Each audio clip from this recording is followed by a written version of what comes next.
Hello বন্ধুরা, welcome to my channel. সবাই কেমন আছো? আশা করি সবাই ভালো আছো। গাইজ, আমিও ভালো আছি। তো বন্ধুরা, আজকে হলো বানাবো লতা দিয়ে আর শুটকি দিয়ে করব রেসিপি। তো ভাবলাম তোমাদের সাথে শেয়ার করা যাক। এই যে মা কেটে নিচ্ছেন লতা, এই যে দেখতে পাচ্ছ। তো চলো আমরা লতাগুলো কেটে নিই। কেটে কুটে সুন্দর করে ধুয়ে নেব, তারপর রেসিপিটা কীভাবে তৈরি করছি তোমাদের সাথে শেয়ার করব। এই যে দেখতে পাচ্ছ, কেটে নিয়েছি লতা আর আলু, আর এই যে এখানে শুটকি রেডি করে নিয়েছি। আর এখানে নিয়েছি মরিচের গুঁড়ো, হলুদ গুঁড়ো, লবণ আর ধনেপাতা কুচি, আর এই যে দেখতে পাচ্ছ রসুন বাটা। তো চলো রেসিপিটা তৈরি করে নিই। দেখতে থাকো কীভাবে বানাচ্ছি, তোমরা অবশ্যই দেখবে, বুঝতে পারবে যে কীভাবে বানাচ্ছি। তো গাইস, প্রথমে ছেড়ে দিলাম রসুন বাটাটা, দেখতেই পাচ্ছ। চলো এটা ফ্রাই করে নিই, তারপর বাকি জিনিসগুলো দেবো এখানে। গাইস, এখন শুটকি দিয়ে দিচ্ছি তেলের মধ্যে, দেখতেই পাচ্ছ। তো এগুলোকে ভালো করে ফ্রাই করে নেব শুটকিটাকে।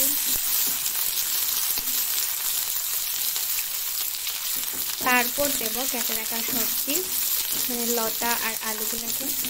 তো দেখতে থাকো সবাই কীভাবে রেসিপিটা তৈরি করছি, দেখলে বুঝতেই পারবে।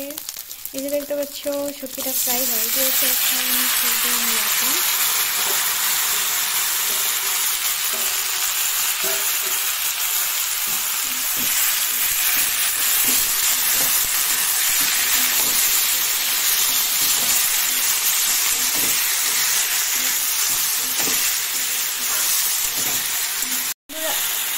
দেখতেই পাচ্ছ। এখন দিয়ে দেবো হলো মশলা।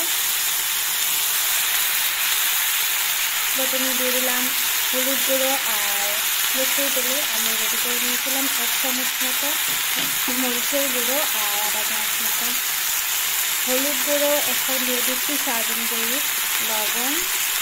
তো চলো প্রথমে নাড়াচাড়া করে নেব, করে তারপর জল দেবো এর মধ্যে।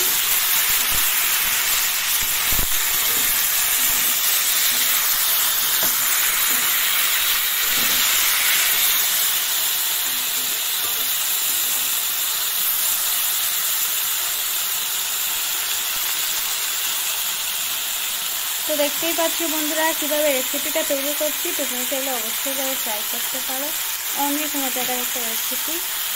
একবার বানিয়ে খেলে বারবার খেতে ইচ্ছে করবে এরকম, অনেক সুস্বাদু। যারা যারা লতা খেতে ভালোবাসে তারা তো বুঝতেই পারছি কীরকম। তো এখন দিয়ে দিচ্ছি পরিমাণ মতো জল।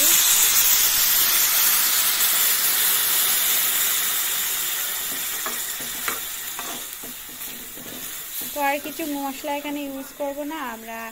এখন ঢাকা দিয়ে রেখে দেবো সিদ্ধ হওয়ার জন্য। কিছুটা কেটে রাখা ধনেপাতা কুচিটা দিয়ে তারপর রেখে দেবো।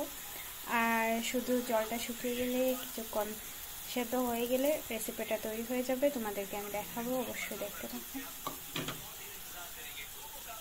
এই যে দেখতে পাচ্ছ আমাদের লতা দিয়ে আর আলু দিয়ে রেসিপিটা কমপ্লিট হয়ে গিয়েছে। আর দেখতেই পাচ্ছ কীরকম লাগছে, সবাই কমেন্টে জানিয়ে দিও কীরকম হয়েছে।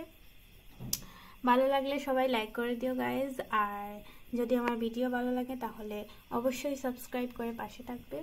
তো চলো এখানে ভিডিওটা শেষ করছি, পরের ভিডিওতে আবার দেখা হবে।